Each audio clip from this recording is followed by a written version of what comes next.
नमस्कार, मेरा नाम ज्ञानेश्वर है और आप देख रहे हैं लाइव सिटीज। तारीख है 6 अक्टूबर और रात को बजे हैं 10। बिहार की सियासत में बहुत उछल कूद मची है। कई खबरें हैं आपके साथ शेयर करने को। पहली बड़ी खबर मुकेश सहनी को लेकर है। मुकेश सहनी के बारे में आपको पता है कि वे अब एनडीए के फोल्ड में हैं। बीजेपी उन्हें अपने साथ रख रही है। इस बात का ऐलान आज एनडीए की प्रेस कॉन्फ्रेंस में भी हुआ। नीतीश कुमार ने भी स्वीकारा और संजय जायसवाल ने भी, भूपेंद्र यादव ने भी, सुशील कुमार मोदी ने भी। तो देखिए, वीआईपी को कितनी सीटें, इसके लिए अंतिम दौर की बातचीत चल रही है। मुकेश सहनी शाम को ही दिल्ली से पटना आए। खबर ये आ रही है कि देवेंद्र फडणवीस, भूपेंद्र यादव, सुशील मोदी और संजय जायसवाल के साथ उनकी मंत्रणा जारी है। बहरहाल कुल सीटें कितनी होगी यह अभी हम नहीं बता सकते, लेकिन खबरें ये आ रही हैं कि 5 सीटें वीआईपी के लिए, मतलब मुकेश सहनी की पार्टी के लिए रिजर्व कर दी गई है। पहली सीट है गौराबोराम, दरभंगा जिले में। मुकेश सहनी स्वयं इसी विधानसभा क्षेत्र के रहने वाले हैं। माना जा सकता है कि मुकेश सहनी गौराबोराम से चुनाव लड़ सकते हैं एनडीए उम्मीदवार के तौर पर। सिमरी बख्तियारपुर, देखिए, सिमरी बख्तियारपुर के उपचुनाव के बाद ही मुकेश सहनी की ताकत बढ़ी। सिमरी बख्तियारपुर में जब उपचुनाव हुआ तो मुकेश सहनी ने अपना उम्मीदवार खड़ा किया।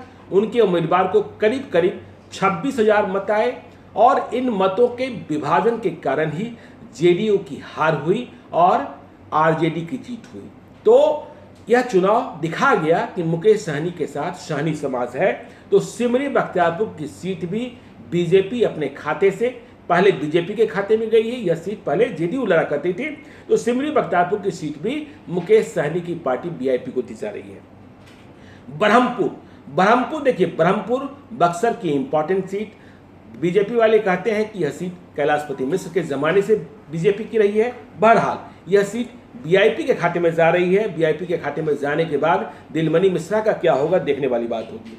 साहेबगंज, मुजफ्फरपुर में साहेबगंज की विधानसभा सीट भी वीआईपी के खाते में जाती हुई दिख रही है। फैसला हो चुका है।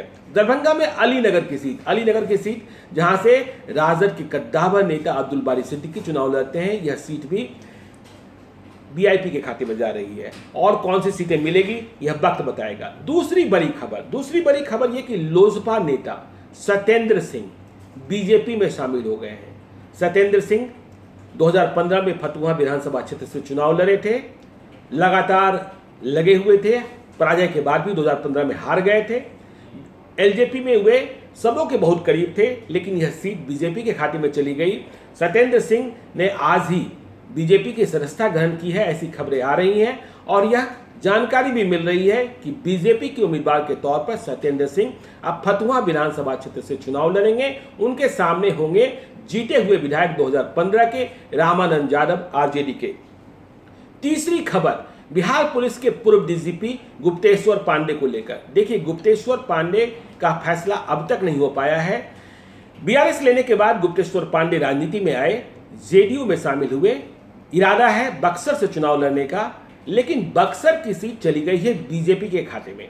अब गुप्तेश्वर पांडे के बारे में फैसला क्या होगा। आज भारतीय जनता पार्टी ने अभी रात को प्रथम चरण के जिन 27 उम्मीदवारों का नाम जारी किया है, उनमें बक्सर की लिस्ट नहीं है, बक्सर का नाम नहीं है। बहरहाल गुंजाइश बनी हुई है। तो क्या यह संभव होगा कि गुप्तेश्वर पांडे बीजेपी में शामिल होंगे और बक्सर से चुनाव लड़ेंगे, या कुछ और होगा, देखने वाली बात होगी। ठीक इसी प्रकार से अश्विनी कुमार चौबे, भारत सरकार के मंत्री, बक्सर के सांसद, उनके बेटे का टिकट भी फंस गया है।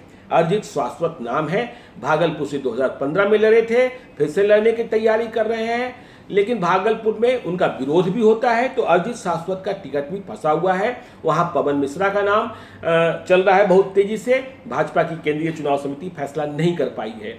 पातेपुर सीट चली गई वैशाली जिले में बीजेपी के खाते में। तो पातेपुर सीट का मसला ये है कि प्रेमा चौधरी आरजेडी से जीती हुई विधायक थी, हैं भी कह सकते हैं। वे जेडीयू में शामिल हुई। माना जा रहा था कि जेडीयू को यह सीट मिलेगी, लेकिन यह सीट बीजेपी के खाते में रही है। बहुत लंबे अरसे से, कई चुनावों से यह सीट बीजेपी ही लड़ती रही है। महेंद्र बैठा कभी लड़ा करते थे। तो प्रेमा चौधरी का अब क्या होगा, देखा जाना है। क्या प्रेमा चौधरी बीजेपी के सिंबल पर ही चुनाव लड़ेंगी?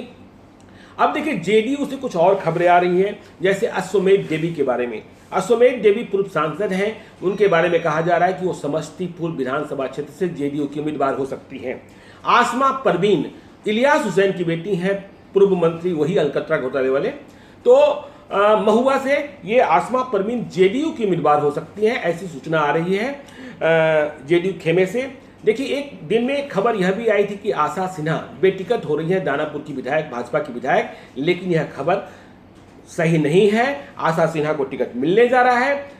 अंतिम खबर जिस पर आपको नजर रखना है कि जो लोग बेटिकट हो रहे हैं, चाहे वो विधायक हैं, चाहे जमे जमाए नेता हैं, वे एलजेपी की ओर कूच कर रहे हैं। दिन में आपने देखा कि राजेंद्र सिंह, भाजपा की कद्दावर नेता, संघ से जुड़े हुए, आरा और दिनारा से चुनाव लड़ना चाहते थे।